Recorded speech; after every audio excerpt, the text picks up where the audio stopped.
in order to commemorate Labor Day as of yesterday, what could be better than to have with us a guest we're truly honored to have, Aaron with the Freedom Foundation. He is the CEO, and this is a fantastic organization. He's going to tell us a lot about it, about his book, and about the labor union movement in the country and what they're doing to save our country. Aaron, welcome to the show. Kevin, thank you for having me on. It's a pleasure.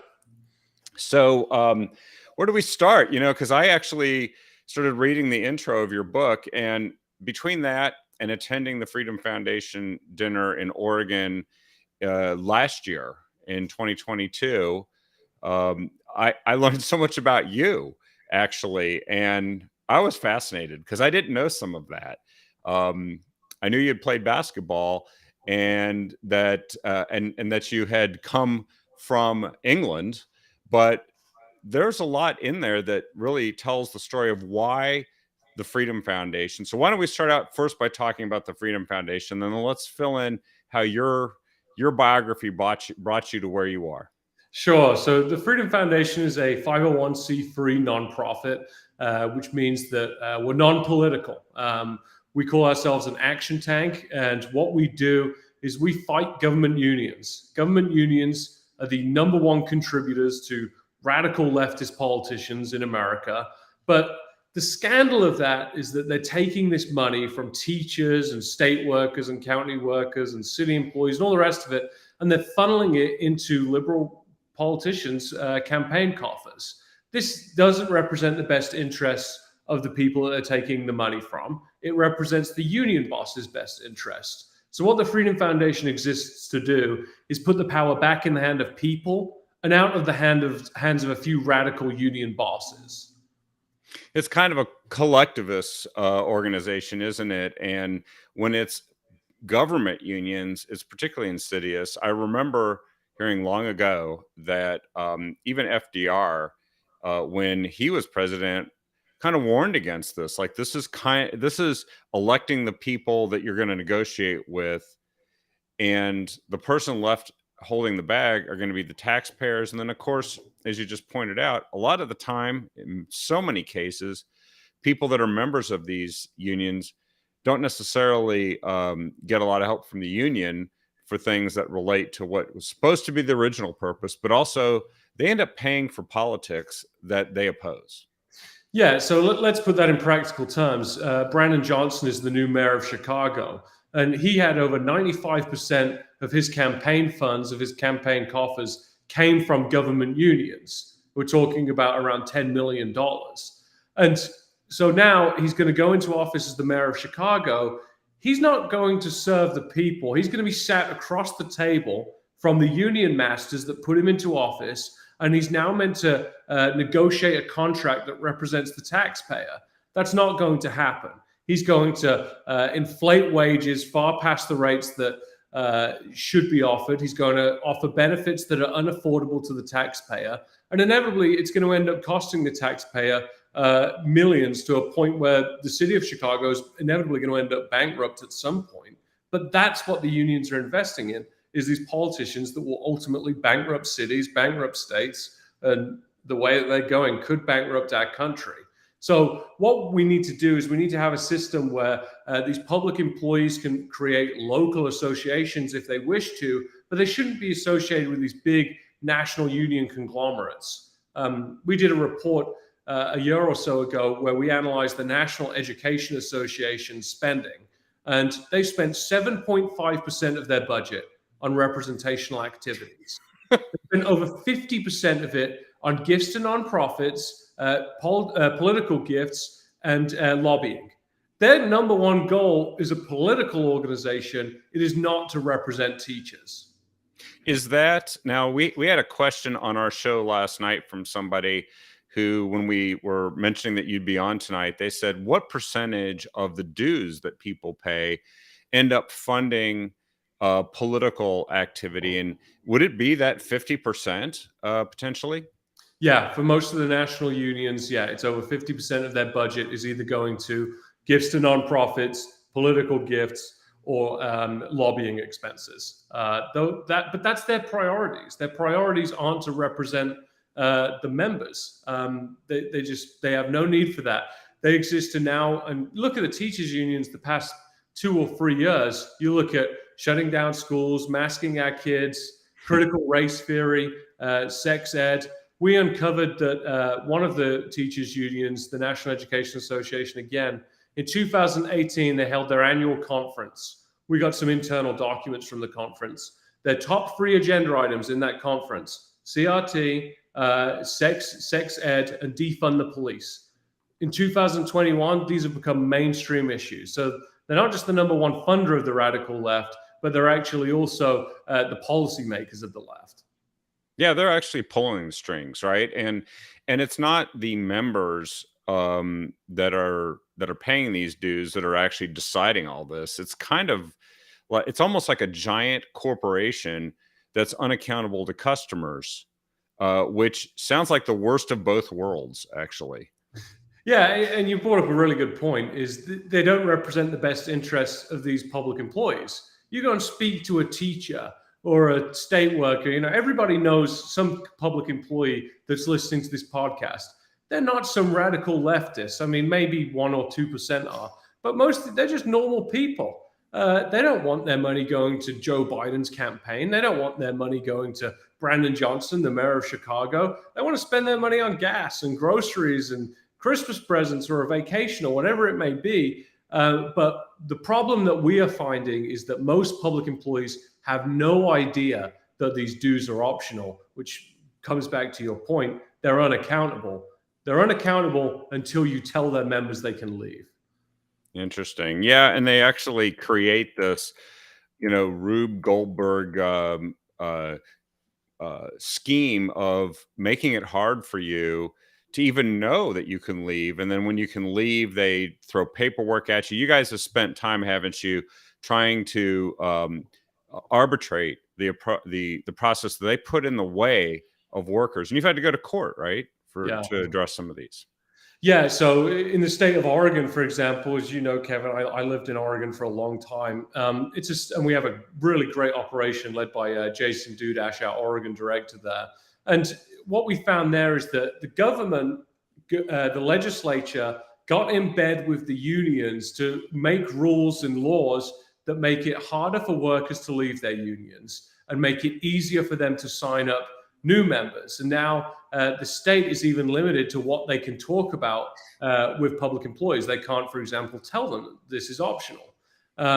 So that's why the Freedom Foundation's campaign is so important, because you have to tell every single one of these public employees that they can opt out of their unions and stop paying these union dues. And yeah, you're right. When the unions or the state doesn't allow them to do that, you bet you we sue them. I've got 10 attorneys on staff, 5 paralegals. We have 70 something lawsuits against unions today. And all they do is wake up each morning and think, how can I sue the unions today?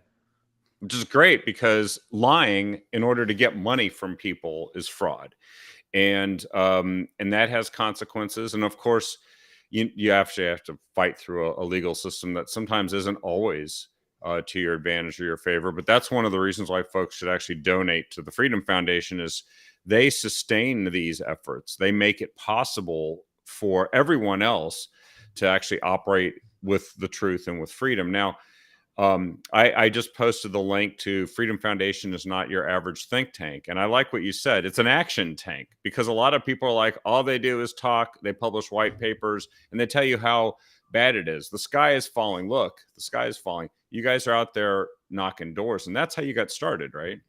Yeah, so I started as a canvasser in Washington State and quickly moved into Oregon in 2015. And yeah, I was the guy I was going door to door telling people that they could leave their unions. And I was really proud of the work that we did. In Oregon, we helped over 50% of SEIU's in-home care providers to opt out of their unions. At the time, teachers and other public employees could not opt out of their unions and stop paying union dues, but home care providers could.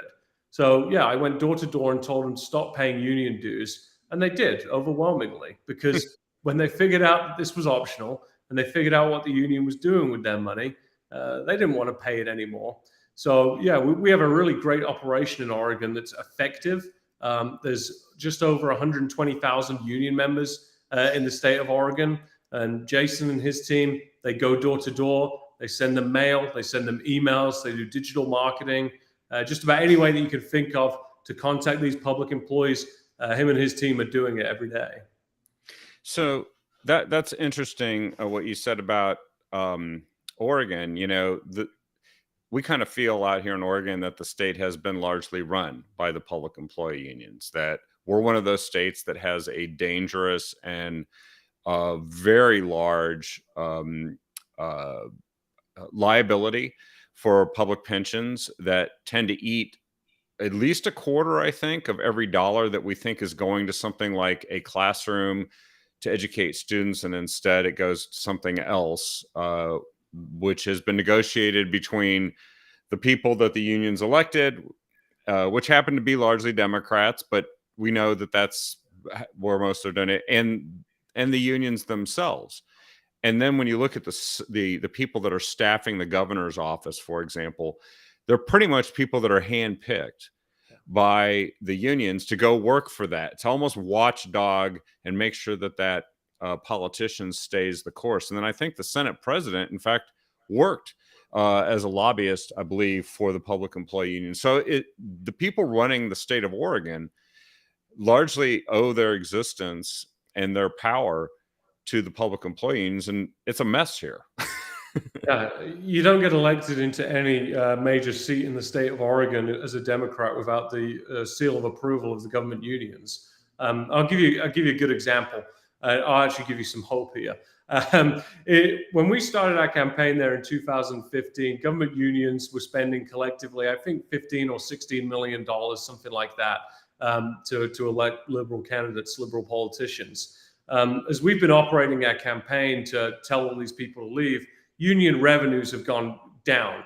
And not only at that time were they spending money locally, they were actually sending money from Oregon to other states to go and elect liberals as well. Wow. So what we've now seen is that unions' revenues have gone down so much in the state of Oregon that they firstly stopped sending money to the national unions, which is good news. It means that Oregonians aren't paying for Georgia Senate runoff races, for example. Yeah. But what we've also started to see is the political spending locally has decreased over 70% during that time frame. And the best articulation of this is during the governor's race last election cycle when Kotek was campaigning. SEIU did a victory lap because they gave her a check for $1 million. It was like, we're making a significant investment in Oregon's future. What Melissa Unger, who's the president of the local SEIU in Oregon, didn't say was that this check didn't come from SEIU 503, which is the local. They couldn't afford to do that.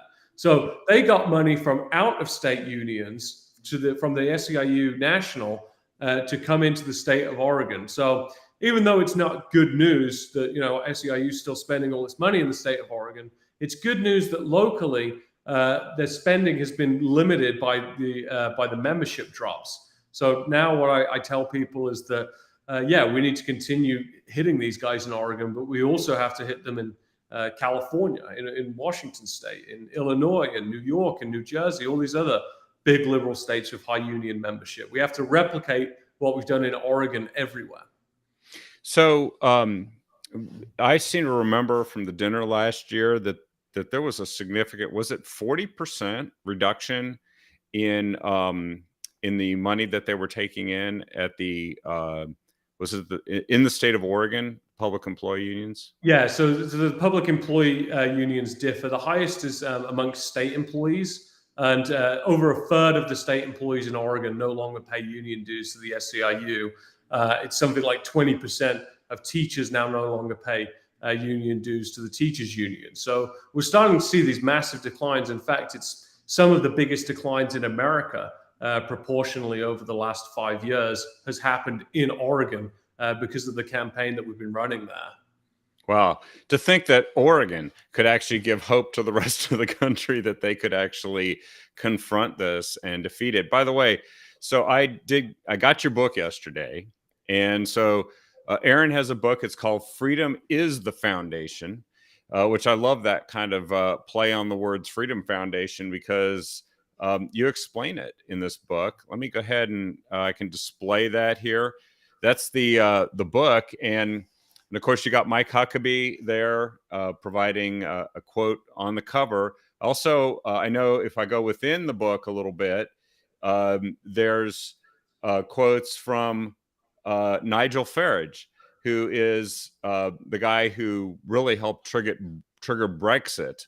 And this is a good lead in to what the book is about. But also, I was pretty impressed with learning more about you from this, because everybody kind of goes through this process of where they didn't maybe pay much attention to politics, and then they somehow they come across an opportunity where it becomes important.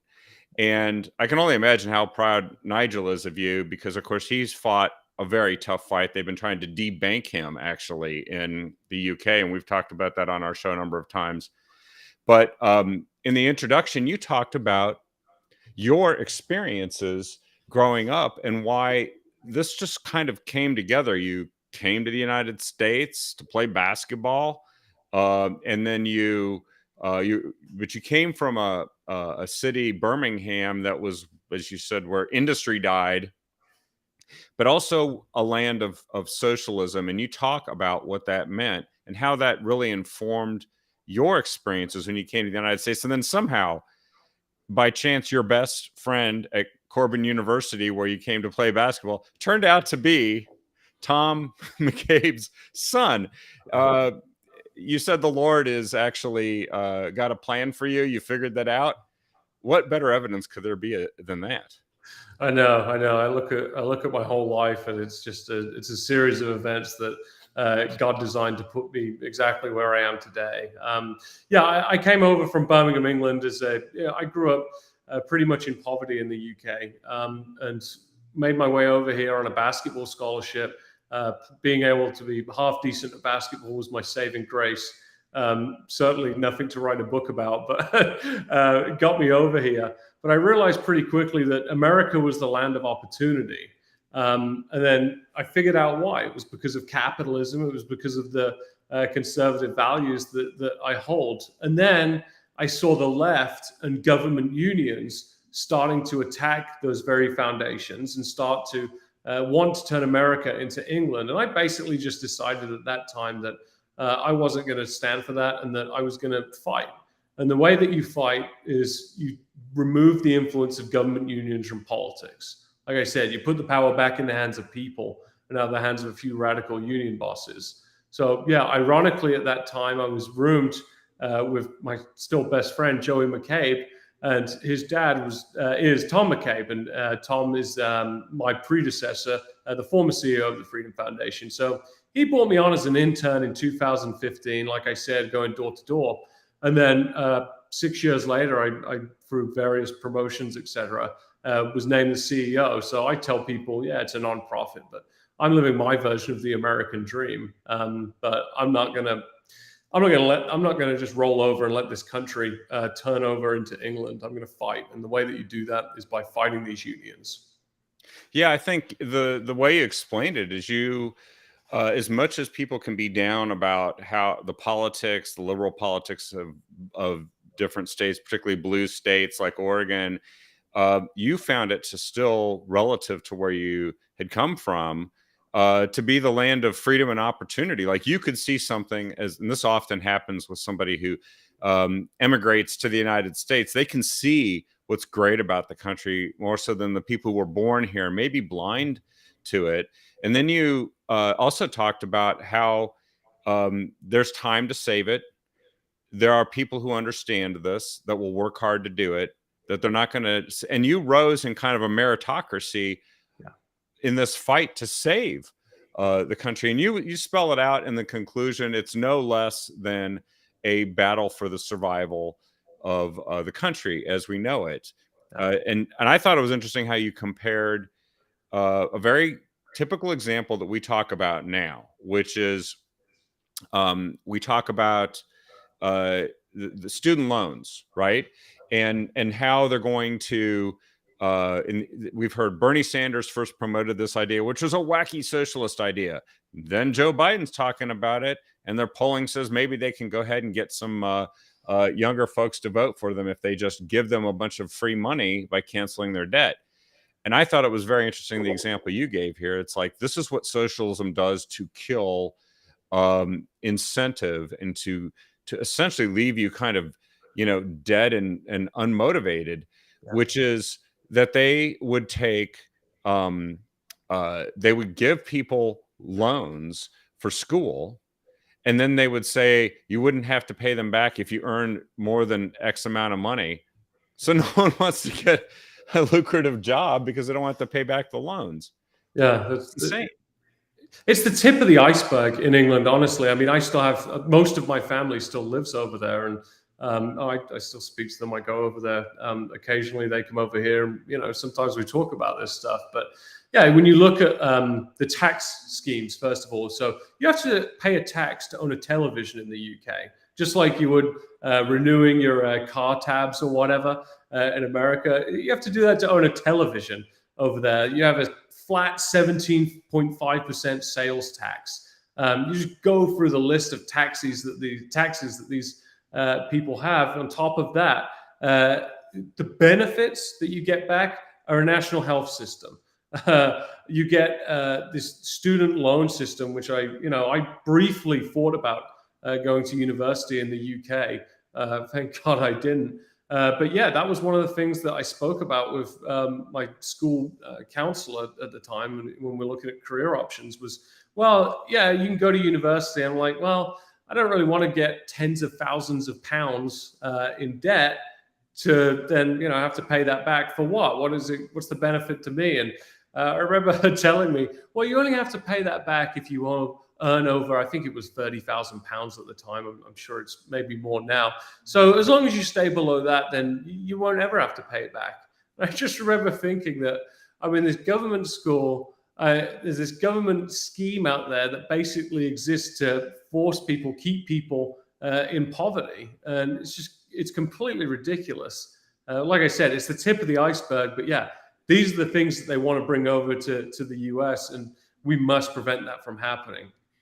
Yeah, and you've seen what it's done to the UK. I mean, you did talk in I forget in one of the chapters when I was going through and trying to get a sense of the different chapters in the book. You did mention that there was a revival thanks to Margaret Thatcher, because in the 60s and 70s that was the path that Britain was on, and you were concerned that's the path that the United States might be heading down if we don't take action. But at the same time, I mean, she did help, but it's really hard to get out of socialism, right? What you mean? Yeah, not just that. Thatcher did amazing things for the UK, but the way I describe it in terms of the UK's timeline is it was going down, down, down, and then we had 11 years, I think, of Margaret Thatcher, where she started to bring it back up, but it just went straight down to hell right afterwards, and it's continuing right down that route as well. So, yeah, same in America. I mean, I I don't think anybody can look at the direction of the country today and say it's a positive one. So yeah, we need to get wins on the way, and we need to turn the country back around. And again, I believe that the way that you do that is you remove the funding mechanism of the biggest contributors and the biggest policymakers of the radical left, government unions. Let me put it a different way. I don't see a path to prosperity that doesn't involve removing their influence from politics. Yeah. Yep, and you addressed that in the conclusion, and one of the things I really liked also that you put into the conclusion was you had this quote that we've all heard, and it's important to remember these statements, but it's been said to us before. It's the quote from President Ronald Reagan where he said, "Freedom is never more than one generation away from becoming extinct. We didn't pass it to our children in our bloodstream. It must be fought for, protected, and handed on for them to do the same. Or one day we will spend our sunset years telling our children and our children's children what it was like in the United States where men were free." And it, I've heard that many times. I heard it the first time I think he gave that in a speech, but it resonates, and it's interesting because it resonates through you, which I don't think you probably have any memory of Ronald Reagan to speak of, but we're talking about this here today because you're doing what he said. I appreciate that, Kevin, and I definitely aspire to make people like President Reagan's legacy, proud and continue that on. But yeah, what he said was right. And the part to expand on what I think he was saying of being fought for and protected. I mean, you can of course look at Reagan's presidency and think about how he and the United States were literally fighting for it. Yeah. During that time. But I think he also meant domestically. I mean, he went through it with the unions as well. I mean, he got into a massive dispute with the air traffic controllers union during his presidency, and he didn't back down there. And one of his other quotes that I'm going to completely butcher is communism does exist today in America in government unions. Then the other example he used was HOAs, which is absolutely correct as well. Yeah, everybody detests HOAs, that's for sure. But yeah, the point is you got to fight, and the best way that I think that we can do that is by fighting these government unions, because these people are nasty. You look at Randy Weingarten and the American Federation of Teachers. What they did to our schools was completely despicable during COVID. Not just their education, but their mental health, and they did it all while trying to pursue a political agenda that benefited them. It's completely wrong. Yeah, and we also had a president and a department, CDC and Department of Human Services that colluded with the public and then lied about it until we actually, I forget which organization uncovered it, but got the actual correspondence, the letters that were sent back and forth. So that's how powerful they are. They actually have control of our children. And so that's why this is, as you put it, I think kind of a life and death struggle for the country. If we're serious about this, if we're serious about making sure that future generations, and you put this in a very personal context. That's what I really liked about the way you kind of put parentheses on your book with the introduction and the conclusion. Is you talked personally about, you started a family. You talked about how you went to your swearing in to become a U.S. citizen. And congratulations. I didn't know when it happened, but it sounded like you showed up that day. And instead of having one of these events with fanfare, it's like, thanks to COVID, it's like, okay, you passed the test. Now it's time for swearing in. Boom. And you're like in the next room with a dozen people getting sworn in the place that, interestingly enough, because that was 2021, right? It's the same place that was attacked and vandalized by Antifa and all the riots and mayhem of 2020. And it's surrounded by homeless encampments. So it's like one place you're actually getting this glorious moment and becoming an American, but you're also surrounded by the evidence that there's a lot of work to do. Yeah, it was, that whole experience was, it still makes me emotional just thinking about it. But yeah, I mean, I showed up at I maybe put in the application in 2019 or 20 or something like that. Big document, lots of work that went into it. And yeah, in 2021, they got back to me and said, you've got an interview appointment where you have to do the test. You've got to, do an interview, and they basically decide that day whether you're going to be let in or not as a citizen. I was a green card holder at the time, and yeah, I go into the test, and one of the questions was what was being fought against in the Cold War, and of course the answer was communism. And I remember thinking that, oh, Biden hasn't gotten his hands on this test yet, because there's no way this question would stand if he had. And then it was during COVID, so the place was empty. I've been to this place probably half a dozen times, and usually it's slammed. Usually you sat in the waiting room for hours, and there's a million people going around. This time it was empty. There was like 12 people there. So I was one of the first names called, and did the interview, and she said, well, you're ready to, you've been accepted. Do you want to do your swearing in later today? And before COVID, they used to make a big ceremony out of it. I mean, you used to have people come in. It used to be a big deal. But yeah, they just did it. Me and the 10 of the 12 of the people or so were sworn in that day. I remember thinking that I'm being sworn into the freest country in the world, yet we're literally being muzzled by these masks Yep. Biden and his cronies are making us wear. Yeah, sounds like there's some ironies to the whole experience, and yet, you were proud to become an American and to, I think maybe, like I said, fight for it in a way that you understand better than many people that were born into it. And you said at the end of the conclusion here, you said that uh, there's no doubt that this dire state of things in progressive states exists, but um, they don't compare to England and other countries that are mired in a socialist quicksand. And it is a quicksand. I lived for 9 years in the Netherlands, and I got to see it too, in a way that most Americans never get to. And we aren't close to that yet, is what you said, but you're bullish on America. And actually, that is such a quintessential thing. I found that wherever I went, the optimists were still the Americans. Like, I Yeah, think we can do this. yeah. Yeah, throughout history, America has been, we've always overcome uphill battles and struggles. And of course, been mistakes along the way. But yeah, I'm bullish on the future of America. Um, I, I think that we're heading, I think that the union's best days are over. And I think that the next generation gets such a bad rap. But honestly, the young people that I speak to, I'm encouraged by them. They don't recognize they don't recognize the conservative values in the traditional sense that we do. I mean, you look at polling, they're pro-abortion just naturally. They believe in this environmentalist climate change stuff. They buy into all of that, but you break down concepts for them and they get it. You talk to them about taxation and they get it. You talk to them about the COVID policies in particular.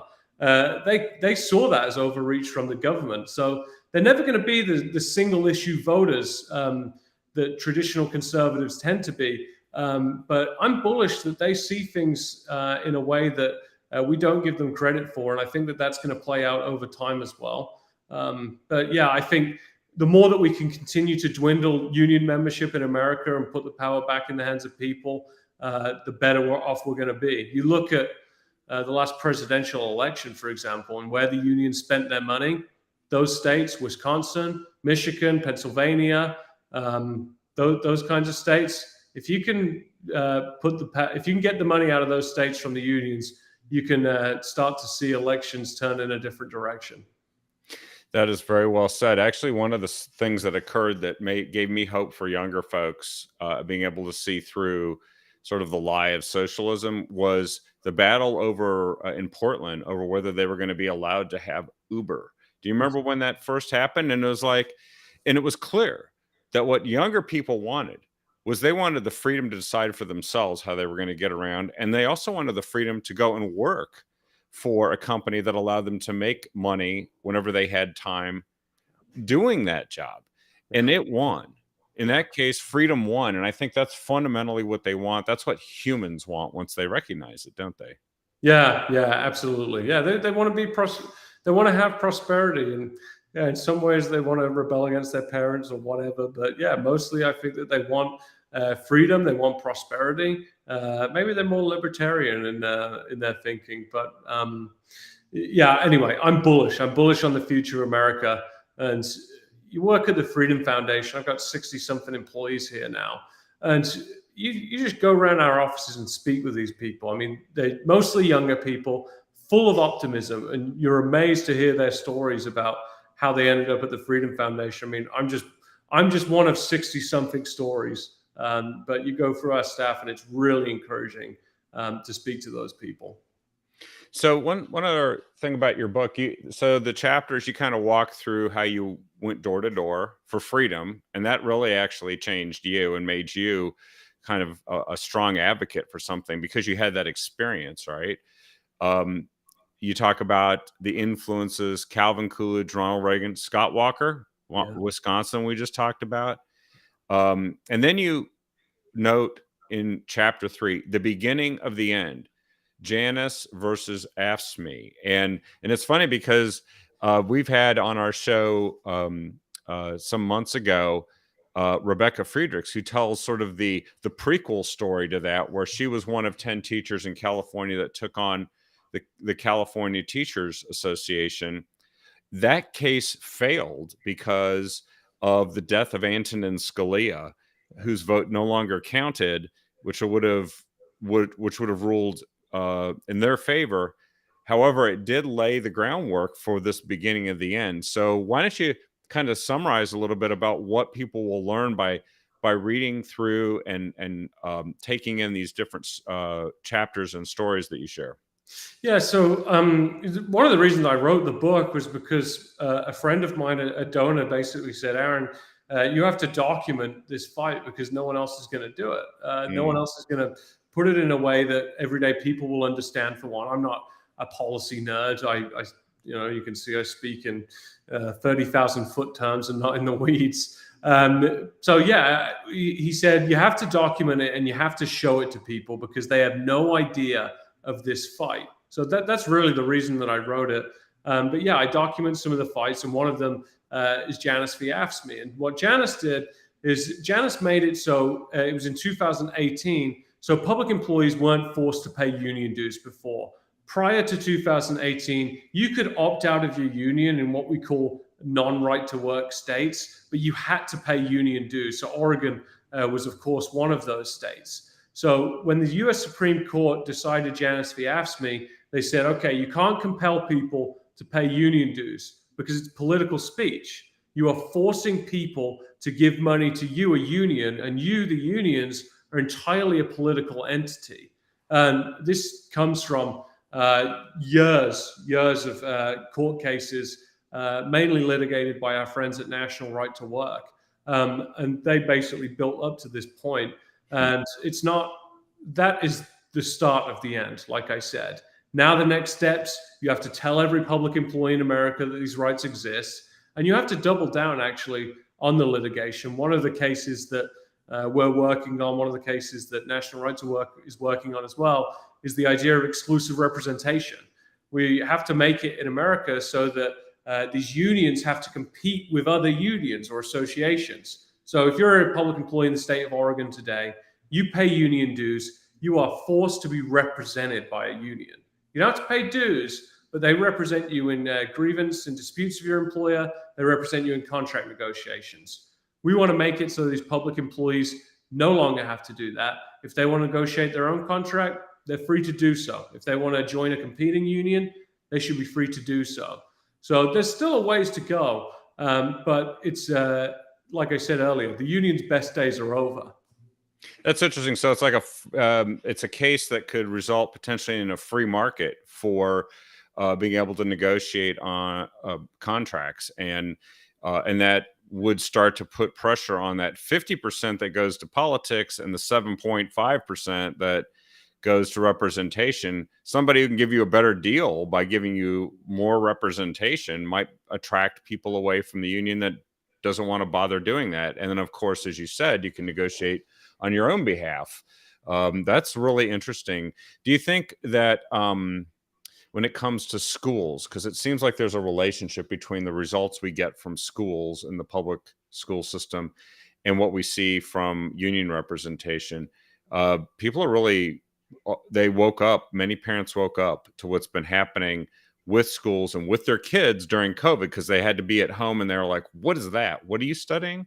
Yeah. Some of them not studying, and no one did anything about it. What do you think this impact could be on something as important as education?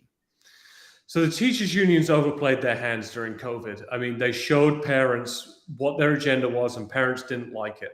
So what we're starting to see now is we're starting to see parents vote, specifically at school board level, which we haven't seen before, and they're not voting for the union candidates. That's a positive trend. Even the city of San Francisco recalled their liberal school board to replace them with not conservatives, but people that weren't union lackeys. We're also seeing parents and starting to see students eject from the public school system. They're going to charter schools where they can. They're doing homeschooling. I've seen learning pods crop up during COVID. That's a positive trend as well. Parents taking back their kids' education. Lastly, we've seen teachers opt out of their unions in droves. More teachers have left the unions the past 3 years than ever before. This mass exodus has led to hundreds of millions of dollars going back into the pockets of teachers and out of the teachers' unions' political agenda.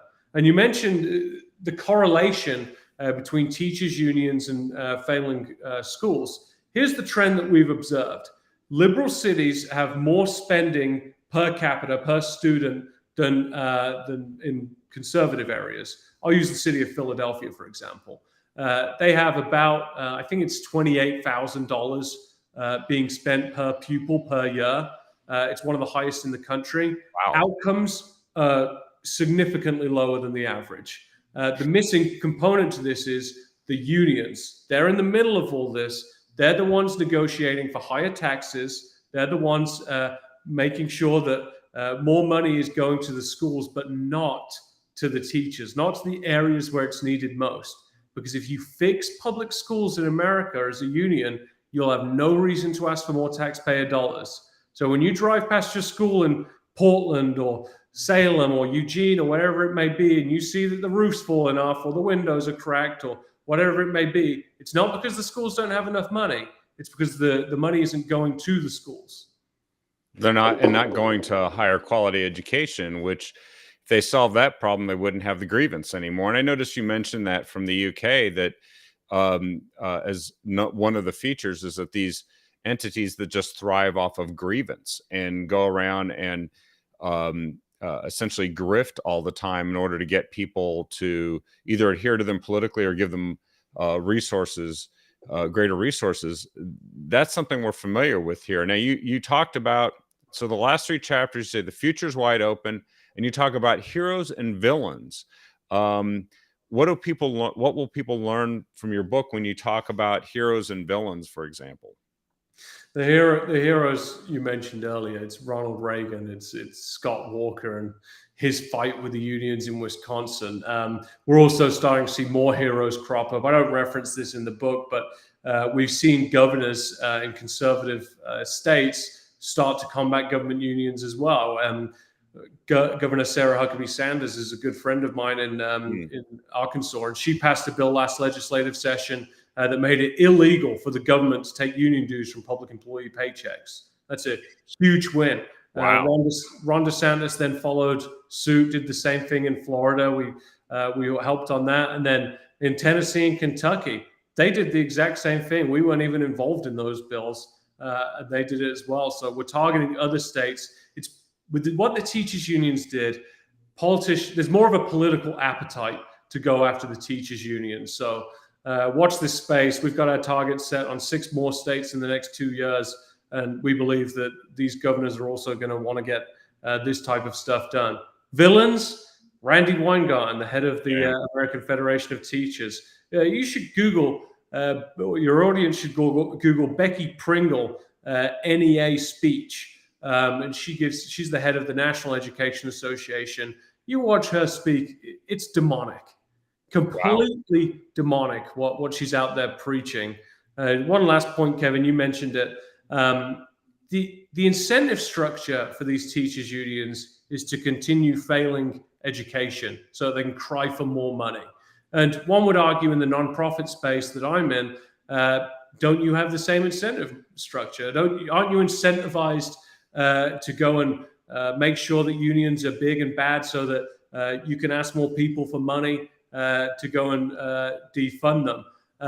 Well, I tell people that my job is to work myself out of a job. I'll use a better analogy. If you run a nonprofit to end homelessness in Portland, and you end homelessness in Portland, you're out of a job. I hope during my career that I can shut down the Freedom Foundation because we've taken the union's influence out of politics. That's my goal in my career. That's fantastic, because that's exactly what a guy I know named Kevin Dahlgren is saying about homelessness. He's a friend of mine, and he said the exact same thing, because he noticed that people were not actually trying to end it. They were literally enabling it and promoting it, along with the drug use that seems to be related to it. It's funny how these issues run on parallel tracks, and they kind of rhyme with each other the way they function. So that's how serious this is. And thank you for writing this book. I have posted, and I'll post it again here. Folks want to get your book either in hardcover, paperback, or in the case of Amazon Kindle. I've just posted the link to that, as well as pretty much any place else that they could purchase books. And and I posted a video where you talk about what the book is about in some more detail. There's there's also some events coming up, and I think we wanted to mention that before we wrap up here today. You have annual dinners. I attended the one last year in 2022, and you have one that's coming up here for 2023 here in Oregon. Yeah. That's going to feature former Congresswoman Tulsi Gabbard. Why don't you tell us a little bit about that, and I'll post the link to that. Yeah, so each year in the Northwest, Northwest is our home base. It's where we have one office in Salem, an office in Olympia, Washington. Most of our employees are in the Northwest. So we do these annual events for our supporters, and I encourage all the people listening to this to buy tickets at freedomfoundation.com. And there's an event drop page that you can buy tickets there at. Saturday, September 23rd is our Washington event. That's happening in Renton, Washington, and that features Jesse Waters from Fox News. And then October 14th in Hillsboro, Oregon, features Tulsi Gabbard. And it's basically an opportunity to get together with like-minded folks, hear from a good speaker, get an update from the Freedom Foundation and wins that we're having, and celebrate with people. In the Northwest, I lived there for a long time. It's very easy to become down about the future and that type of stuff. Our events are all positive, and they have good results. So I'd encourage all of your listeners and viewers to go and sign up. Yeah, that is absolutely true. We need that win in our sails and that reminder that we can actually fight and succeed. And I was just totally blown away when I heard the 40% reduction in money going to the unions, and 40% of anything being accomplished by an organization is an enormous result, and you guys deserve enormous credit for doing that. So just to wrap up here, what should folks stay tuned for? You've mentioned a few things. So there's some court cases. There's, of course, the activity on the ground here in Oregon. They can donate at freedomfoundation.com. What else? What would you like to share as we wrap up here, just so that folks know what's coming and what's in the future for Aaron With and the Freedom Foundation? Well, for the future of the Freedom Foundation, we're going to continue to hammer these unions. And like I said, my goal inevitably is to put the power back in the hands of people and out of these politicians. And we're seeing that every day. So our campaigns are going to get bigger, bolder in the Northwest and beyond. We now do outreach in all 50 states, and we're going to continue to do that as well. Litigation-wise, hopefully the U.S. Supreme Court is going to take one of our cases in the next couple of years, and we're going to have another national setting case. We're also doing a lot of legislative work in red states, in states that will go out and pass legislation favorable to us. And then the last thing I'll say is we're doing a lot of decertification work now as well. This is a really nuanced issue, but to give you just the basics of it, a lot of unions in Oregon and throughout the country, they're associated with these big national union conglomerates.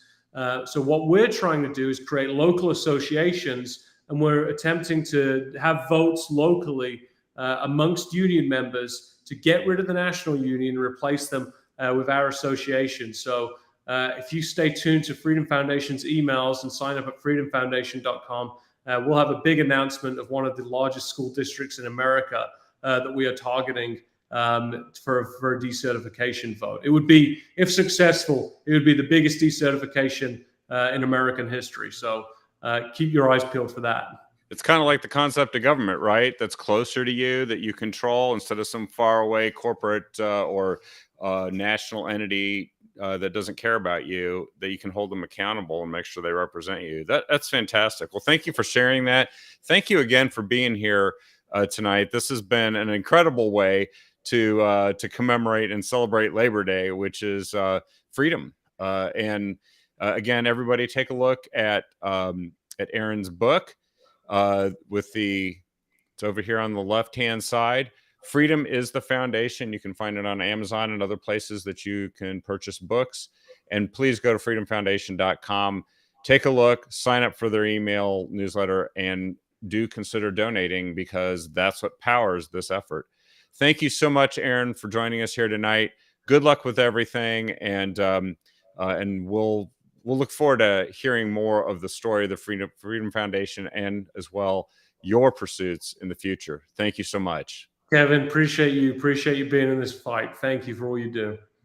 And everybody, please share the show with everyone you can. I put in the comments a link to opt out today, which you can get to from the Freedom Foundation website. If you have friends, neighbors, relatives elsewhere in the country, everyone can have freedom if they click on that and escape the public employee unions. Thanks, everyone. Have a great night. We'll be back tomorrow night with another episode of The Captive Audience with Sunny Danforth and Don. And we will see you then. Have a great night.